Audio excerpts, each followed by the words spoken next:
Welcome students. Today I am going to teach you the last 8 lines of the poem A Teacher for All Seasons. In earlier classes I have given full form of teacher: T for talent, E for energetic, A for active, C for character, E for educated and R for rigorous.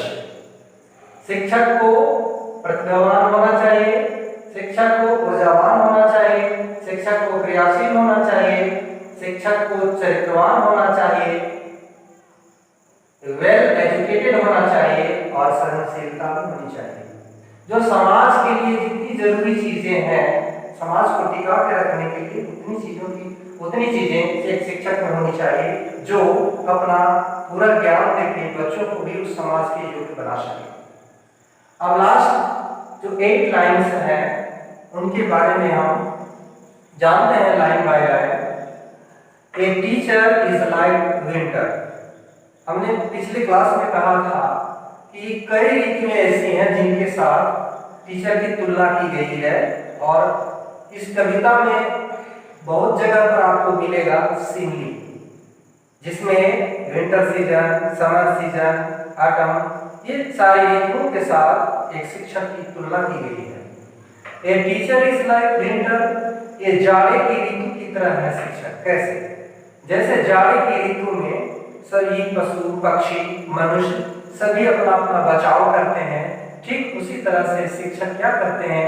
छात्रों का बचाव करते हैं, अपना ज्ञान के द्वारा, sound knowledge के द्वारा उनका बचाव करते हैं और प्रकृति के साथ एडजस्ट होके मिलकर चलने का एक राह दिखाते हैं। While it's snowing hard outside, यदि आपके घर के बाहर बर्फबारी हो रही हो और सिचुएशन बहुत कठिन हो, उस परिस्थिति में हमें कैसे चलना चाहिए, इसका भी ज्ञान हमें शिक्षक देते हैं।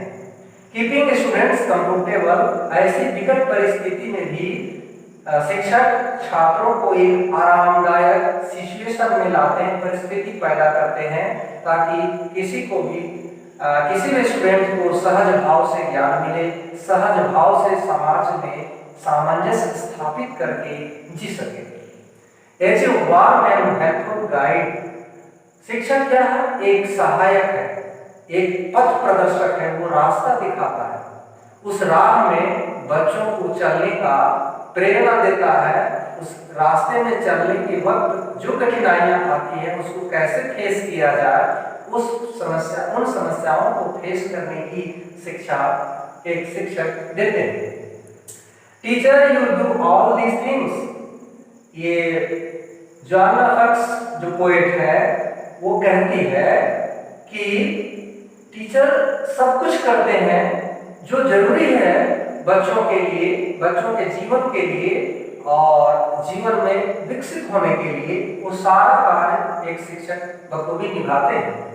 विद ए प्लेजेंट एटीट्यूड, और बड़े ही सुखद और आरामदायक दृष्टिकोण लेकर।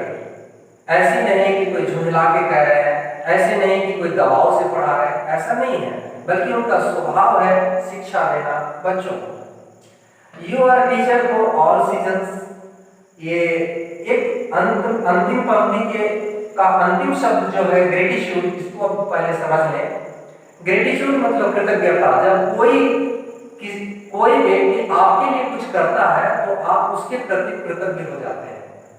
पोएट का कहना है कि शिक्षक जब इतने सारे कार्य को करते हैं बच्चों के लिए, छात्रों के लिए, इसका मतलब ये है रिस्पेक्ट का भाव पैदा करती है कवयित्री, और कहती है कि हम शिक्षक के प्रति एक कृतज्ञता का भाव प्रकट करते हैं, एक सम्मान का भाव प्रकट करते हैं, क्योंकि शिक्षक अनेक प्रकार की कठिनाइयों को, अनेक प्रकार के सीजन को झेलते हुए भी बच्चों को अच्छी शिक्षा देने का प्रयत्न करते हैं। अब हम यहाँ कुछ देखेंगे, कुछ कीवर्ड्स दिए हुए हैं, आप इनको उतार सकते हैं अपने नोटबुक में, और कुछ 2 क्वेश्चन भी लिखे हुए हैं कि what is the poem about. आप जब कविता को पढ़े होंगे तो देखिए कि किसके बारे में कहा गया है इस कविता में, तो आप देखेंगे the poem is about the teacher.